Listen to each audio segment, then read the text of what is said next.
Assalomu alaykum, hurmatli YouTube kuzatuvchilar. Biz bugun navbatdagi obyektimizni yakunlab berdik. Bu yerga 24 talik o'sha germanskiy AVB koteldan qo'yib berilgan. Bunga ham turbo rejimda qo'ysa bo'ladi, lekin bu yerda hozircha turbosiz variant. Bu yerda gaz yaxshiligini hisobiga turbosiz variantdan qo'yib berdik. Hop, 1.6 barda mana 70 gradusga olib chiqdi.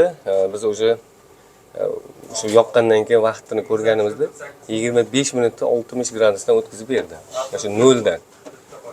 Bu juda yaxshi natija. Yoniga albatta o'sha har doimgidek stabilizator, tokni me'yorlashtirib berib turish albatta kerak. Uyimiz bu shaklda solingan. Jam bo'lib 8 ta xonaga 10 ta tochka bo'lgan. Radiatorlarni aytadigan bo'lsak, 8 ta xonaga 9 ta radiator o'rnatib berilgan. Mana montajlarimiz har doimgidek o'sha skritli ichki montajlar qilib ketganmiz. Hop.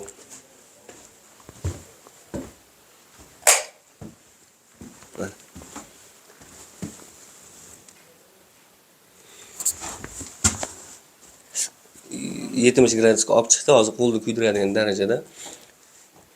Ispitaniyadan o'tdi, xudo xolasa hammasi chiroyli ishlayapti.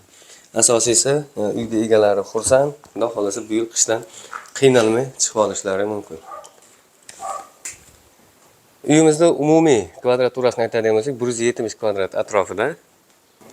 Bu yerga o'sha aytib o'tganimiz 24 talik germanskiy AVB koteldan qo'yib berilgan. Xudo xolasa ishlashlari zo'r.